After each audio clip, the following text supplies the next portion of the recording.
Hello everyone, Amod here from the Target.com YouTube channel, and today we are going to learn about consumer function interface in Java 8.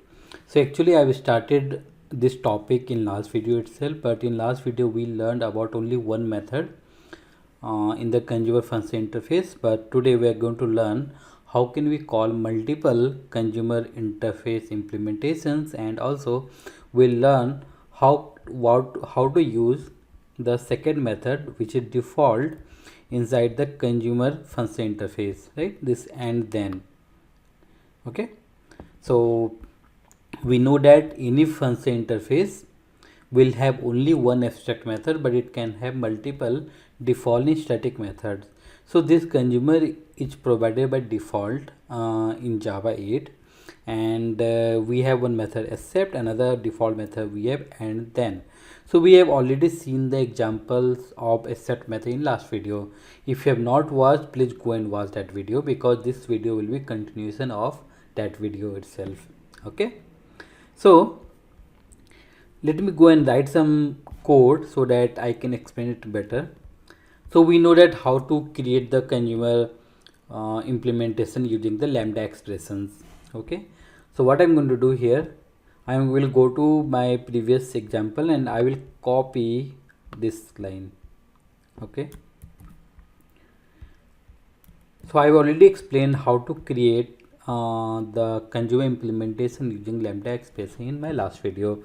So what I did, I created one implementation of consumer interface like this. It is doing simple thing like it is taking one argument, and whatever we are passing, we are simply printing it. Okay, so we can have multiple implementation of the consumer interface, right?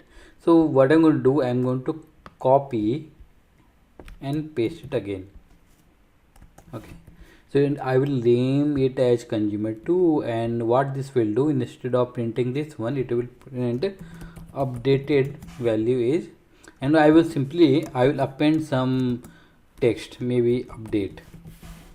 Okay, simple thing, two implementation, consumer1 and consumer2. First consumer implementation will simply print the value whatever I am passing, and second will do some modification, and it will simply whatever you are passing, that it will append or concatenate update what. Okay, now how can I call? So suppose if you want to call the consumer1, so what I do, go to consumer1 dot, then we have method accept, right? That is coming from consumer interface accept, and then pass something like Amod, correct? Let me run the program and we will see the output, right? It should print the values Amod. If I want to call the second consumer, so what I need to do, consumer2 dot accept, and then I will pass something like Mukesh. So like this I can call the both the consumer implementation here. Now what I want to do, I don't want to call it like this way. What I want to do, I want to call one after another. Okay, means call the consumer1, then call the consumer2. Okay, so what I am trying to say, use the consumer1.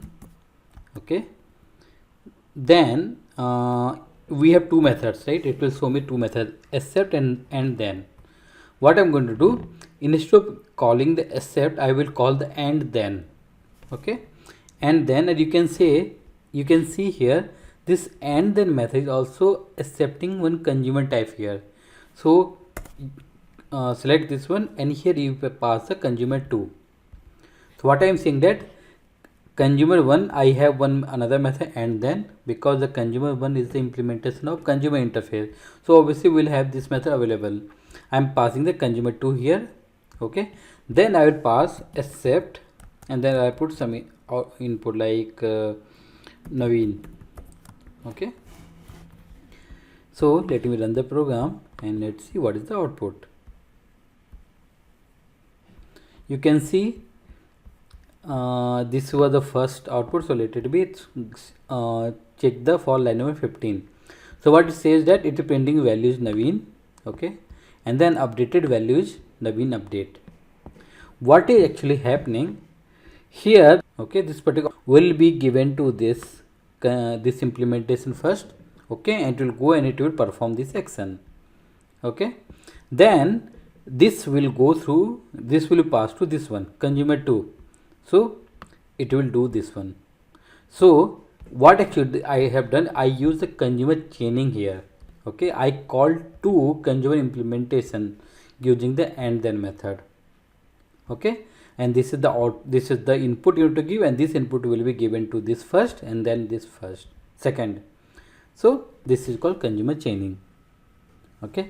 So this you might see in example in real time. In upcoming videos also you will see the implementation of this when we actually write some different logics to handle some scenario, right?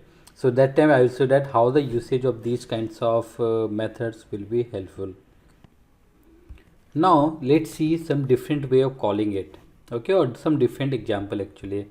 So in my last video I've already created one list right here, and you can see on this list I have, in list we have method called for each, and this for each will take the consumer implementation, right? I've already explained in my last video. You can see it's taking the consumer. So here I was printing this one, okay. So what I'm going to do, let me copy this list again, let me copy and paste it here, okay.